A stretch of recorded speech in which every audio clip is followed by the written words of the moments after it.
ಡಿ.ಕೆ. ಶಿವಕುಮಾರ್ ಅವರ ನಿಷ್ಕ್ರಿಯತೆ, ಕರ್ನಾಟಕ ರಾಜ್ಯ ಸರ್ಕಾರದ ನಿಷ್ಕ್ರಿಯತೆ ಕಾರಣದಿಂದಾಗಿ ಈ ಥರದ ಜಡ್ಜ್ಮೆಂಟ್ ಬಂದಿದೆ. ಈಗಲೂ ಕೂಡ ಆಗ್ರಹ ಪಡಿಸ್ತೇವೆ, ನೀವು ಸರಿಯಾಗಿ ಆರ್ಗ್ಯುಮೆಂಟ್ ಮಾಡಲಿಲ್ಲ ಕೋರ್ಟಲ್ಲಿ, CWRCನಲ್ಲಿ, ಅದಕ್ಕೆ ಈ ಥರದ ಜಡ್ಜ್ಮೆಂಟ್ ಬರೋದಕ್ಕೆ ಕಾರಣ ಆಯಿತು. ಈಗಲೂ ಕೂಡ ಕಾಲ ಮಿಂಚಿಲ್ಲ, ಬಿಡಕ್ಕಾಗಲ್ಲ. ರೈತರು ಕಷ್ಟದಲ್ಲಿದ್ದಾರೆ, ಕರ್ನಾಟಕ ರಾಜ್ಯದಲ್ಲಿ ಕಷ್ಟದಲ್ಲಿದ್ದಾರೆ. ನೀರು ಕೊಟ್ಬಿಟ್ರೆ ಕರ್ನಾಟಕ ರಾಜ್ಯದಲ್ಲಿ ಕುಡಿಯೋಕೆ ನೀರು ಎಲ್ಲಿಗೆ ಹೋಗಬೇಕು ಹೇಳಿ? ಅಲ್ಲೇನು ಕುಡಿಯೋಕೆ ನೀರಿಲ್ವಾ ತಮಿಳ್ನಾಡಲ್ಲಿ? ಹಾಗಾಗಿ ಯಾಕೆ ಸರಿಯಾಗಿ ಈ ಸರ್ಕಾರ ಆರ್ಗ್ಯುಮೆಂಟ್ ಮಾಡ್ತಾ ಇಲ್ಲ? ಯಾಕೆ ವಕೀಲರನ್ನು ಸರಿಯಾಗಿ ಇಟ್ಕೊಂಡಿಲ್ಲ ಈ ಸರ್ಕಾರ? ಹಾಗಾಗಿ ಈ ಸೋಂಬೇರಿ ತರವನ್ನ ಡಿ.ಕೆ. ಶಿವಕುಮಾರ್ ಅವರು ಬಿಡಬೇಕು. ಸರಿಯಾಗಿ ಸಮರ್ಥವಾಗಿ ಮುಖ್ಯಮಂತ್ರಿ ಆಗೋವರೆಗೂ ನೀವು ಯಾವ ರೀತಿ ಪ್ರಯತ್ನ ಪಟ್ರಿ? ನಿಮ್ಮ ಹೈಕಮಾಂಡ್ ಹತ್ರ ಎಷ್ಟು ಸರಿ ಹೋದ್ರಿ? ಯಾರ್ಯಾರನ್ನ ಕರ್ಕೊಂಡು ಹೋದ್ರಿ?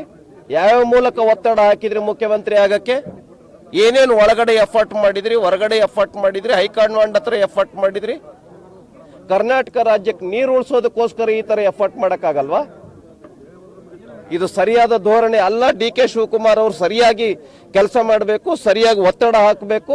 ಕರ್ನಾಟಕ ರಾಜ್ಯಕ್ಕೆ at what May it come at any condition Karnataka ರಾಜ್ಯಕ್ಕೆ ನೀರನ್ನು ಉಳಿಸ್ಕೊಳ್ಬೇಕು ಅಂತ ಆಗ್ರಹ ಪಡಿಸ್ತೇವೆ. ಮತ್ತೆ ಇವರು ವೈಫಲ್ಯ ಕಾಣಿಸ್ತಾ ಇದೆ. ಇವರು ಸಮರ್ಥವಾಗಿ ಆರ್ಗ್ಯುಮೆಂಟ್ ಇಡ್ತಾ ಇಲ್ಲ. ಬಹಳ ಅನಿವಾರ್ಯ ಇದೆ, ನೀರು ಕೊಡಕ್ ಆಗಲ್ಲ. ರೈತರು ಬೀದಿಗಿಳಿದಿದ್ದಾರೆ, ಕರ್ನಾಟಕದ ಜನ ಬೀದಿಗಿಳಿದಿದ್ದಾರೆ, ರಸ್ತೆಗಿಳಿದಿದ್ದಾರೆ. ಆಡಳಿತ ನಡೆಸೋದು ನಮಗೆ ಕಷ್ಟ ಆಗತ್ತೆ. ಕುಡಿಯೋಕ್ ನೀರಿಲ್ಲ, ಪಶು ಪಕ್ಷಿಗಳಿಗೆ ನೀರಿಲ್ಲ, ಬೆಳೆಗಲ್ಲ ಕುಡಿಯೋದಕ್ಕೆ ಅನ್ನೋದನ್ನ ಸಮರ್ಥವಾಗಿ CWMA ಬಳಿ ಇನ್ನೂ ಕೂಡ ಮಂಡನೆ ಮಾಡೋದಕ್ಕೆ ಈ ಸರ್ಕಾರ ವಿಫಲ ಆಗಿದೆ. ಈಗಲೂ ಕೂಡ ಆಗಲ್ಲ. ಮತ್ತೊಮ್ಮೆ ಮರುಪರಿಶೀಲನೆ ಮಾಡಬೇಕು ಈ ಒಂದು ತೀರ್ಪನ್ನ ಅಂತ ಹೇಳಿ ಸರಿಯಾಗಿ ಆರ್ಗ್ಯುಮೆಂಟ್ ಅನ್ನ ಮುಂದಿಡಬೇಕು ಅಂತ ಆಗ್ರಹ ಪಡಿಸ್ತೇನೆ. ಅದೇ ರೀತಿ ಈಗ ಆಲ್ಮಟ್ಟಿಯಿಂದಲೂ ಸಹ ಸಾಕಷ್ಟು